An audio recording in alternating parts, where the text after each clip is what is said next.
Trying to prevent you from getting arrested, okay? So you're interested in cooperate with the officer. Do you understand that? I understand you got some mental health issues. Well, the footage you just saw shows the man apparently sitting calmly on a bench. A short time later, he was arrested by numerous officers. And activist Desmond Cole objects to a number of the tactics used. That portion that you just saw was shot by a witness and sent to Desmond Cole, who posted it on his Facebook page. He claims that police and GO Transit constables used excessive force when arresting the man with mental health issues on March 11th. It happened right here at the GO Bus terminal right across from Union Station. You kneel your knee on somebody's head and neck and spine. You can paralyze them or you can kill them. So you're telling me that over a ticket, that this started over a ticket according to GO Transit, that they were willing to risk a man's life and paralyze or kill him because he didn't want to give his name for a ticket. I am sorry, I don't believe in that kind of use of force in Canadian society. I just don't believe in it. That is an abuse of power. That's an abuse of force.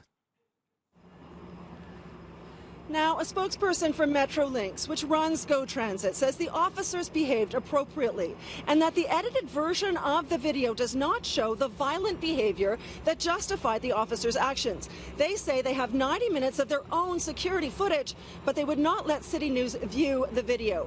Desmond Cole, though, did provide us with the raw cell phone footage that was shot by the witness, which does show the man kicking at officers. Take a look. Clearly, the officer noted that he's struggling with mental illness. But why would you cut out the kicking? Does that not seem like there's a little less transparency than there should be? I didn't see anybody get kicked. The officers also say he was biting. Yeah. I didn't see anybody get bitten, right? The police do this a lot. They make up stories after the fact to justify what's been done to them. Cole says that in all, 11 transit and police officers were involved in the incident. Metrolinx says that Cole's video does not show the moments leading up to the arrest and that officers used as little force as possible when arresting the man. This man was very aggressive. He would get right in your face, he would swear, he would yell, he would demand money, he would try to grab your wallet. Really? There were a lot of women and children around, and he was aggressive with them. He had been asked to leave. He had left and come back a number of times. So the officer got to the point where he finally thought, I'm going to have to charge him. At one point on the video, an officer asks for the witness's identification and also threatened to take their cell phones for evidence, which Cole says is not allowed. But we asked police, who say that in fact in certain circumstances it is. You're not having my ID. Certain circumstances described in the criminal code as exigent circumstances where a police officer has the authority to do that.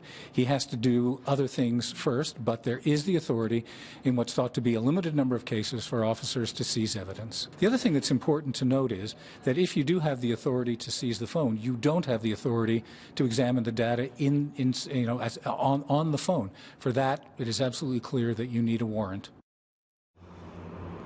Now, Desmond Cole says he simply doesn't believe Metrolinx's version of events. He also says he was concerned about the fact that it appeared that the man had been denied medical treatment, that he'd been asking for an ambulance, and then when a paramedic arrived, she left without examining him. Anne-Marie Akins says that, in fact, the man was not harmed and he was not in distress, so did not actually require an ambulance. And EMS told me in a statement that it's very common practice for police to cancel the request for a paramedic.